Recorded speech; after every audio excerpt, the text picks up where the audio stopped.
when I was in my early 20s, I moved from where I'm from, in the middle of America, to New York City. With no intention of ever going back.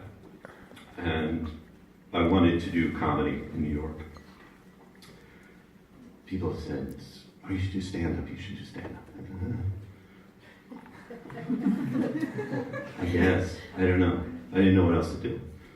And I didn't want to be there, so I moved to New York. But then I had to make money, and it was very expensive. And I went to school, went to college, I didn't study, really. I didn't study banking or science, I studied a lot of Nietzsche, which didn't make me too much money in New York. So I had to make money, and all I had done previously really for work was I worked in an ice cream store once, and then I had delivered a lot of pizzas, either on my bike or with a car. But I was tired of that. So I said, well, I keep hearing about these things, temp agencies. So I registered with many temp agencies, and to my surprise, periodically I would get a call, usually when everyone else was out of town. I don't really have like an administrative assistant demeanor. I'm not the smiliest. After a while though, I got something that was decent, filing or something, and then another thing that was data entry, and then another one that was answering phone calls, but in like a call center for a stock agency on Wall Street. But I was at these jobs in the morning. I couldn't stay out late. I'm there to do comedy, and I was supposed to be at shows. And I had to get up and go to these jobs in the morning. It was very frustrating. And I thought, I don't know what to do, And in the midst of this, I was taking an comedy improv class, and one of my teachers moved, and he asked, hey, does somebody want to paint my apartment? And me and a couple of guys said, yeah, let's do that, And so we did that, and in the midst of painting this guy's apartment, I realized, holy shit, I love painting. This is amazing. And I had this memory, I was like, oh yeah, when I was like, I don't know, 12 or something, I won this big citywide painting contest. So I was like, that was gone from my memory, but I remembered it in this moment. I remember distinctly it was snowing, and looking outside thinking, could I possibly make money from this? A few more weeks go by, and I'm told by this temp agency, the temp job, that, well, we want you to go full time. We're getting rid of all of the temps, so if you want to stay, great, but you have to be full time. Oh shit, now I gotta make a decision. So I told him, I don't think I can do that. So this was on a Friday. Then I was walking around downtown in my neighborhood. I lived in a very gay neighborhood called Chelsea on the west side of Manhattan. And I was looking at flyers, a lot of flyers posted. And I thought, well, maybe this is something to do. I could make a flyer and put painting. I'm a painter, and just see what happens.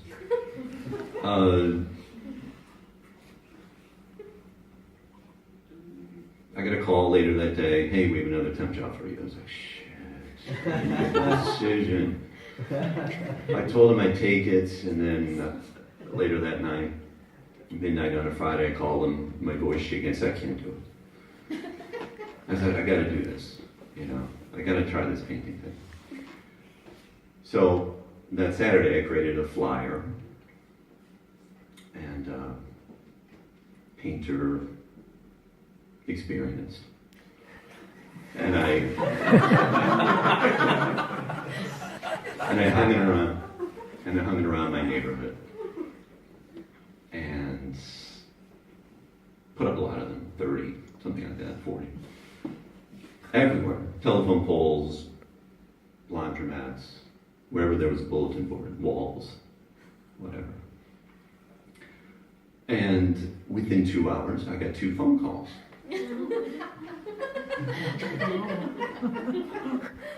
on my cell phone. And the first one, I was like, yes, hello. hey, I see your flyer and I need my entire apartment painted. Okay, I think, what do I do now? I wasn't prepared for this.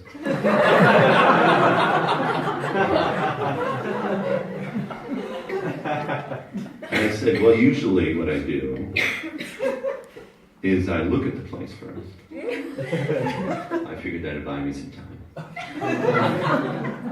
And he said, well, great. And then we scheduled a time to come over. And then I get, like half hour later, I got another call. And the guy asked, do you install floors? I said, sure. Yeah, I do that. And he said, well, what's your rate? I'm like, and I was thinking what I made at the temp agency was like, I don't know, about 13 an hour or something like that, which at that time I thought was tremendous money. And I thought, well, I want to say like 50 an hour, but I thought, let's be reasonable. I said 20 an hour. He said, great. Come on by. And I thought, okay, great. How's Monday for you? And he said, great, come on by. I'm moving. I just need a simple floor put down, linoleum floor in a small kitchen. I said, great, no problem. This is Saturday. So later that day, almost immediately, I go to a bookstore. And in the how-to section, I get a renovation book. In America, there was a series of books called Time Life books, and this was Time Life Guide to Home Repair. And I read up on it, I took notes, said, okay, I'm going to have notes in my pocket. And I thought, maybe that's not good enough. I thought, what I'll do is I'll bring the book to the job. So Monday comes, I think I'm prepared, I got my tools, I went out, I bought tools. And I go there Monday. In the interim, I forgot to mention, I didn't know about voicemail. I was getting calls on my cell phone, and they said this is Chelsea. And I would get calls at 10:30 at night. Hey, you want to come over and do an estimate? No. I don't think so. Anyway, back to Monday. So I go there, not far from my apartment, and I walk in confident, acting like I've done this a million times. And I look at the floor and I think, holy shit, I have no idea what to do. But I have my tools and I know in my bag I have the how-to book. So I think if it gets really rough, I'll jump in the bathroom. Look at the how-to book. Customer's right there, 20 feet away, puttering around, getting ready to move. Gets difficult. I said, hey, where's your bathroom?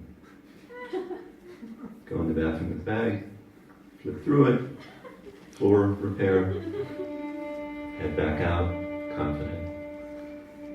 Everything fell into place. A couple more trips to the bathroom.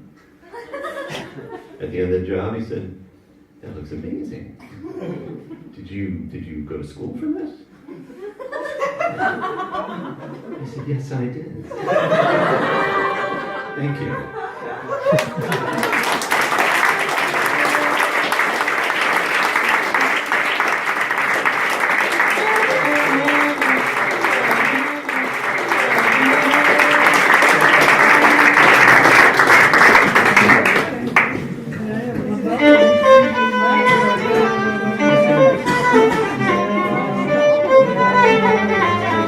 Thank you.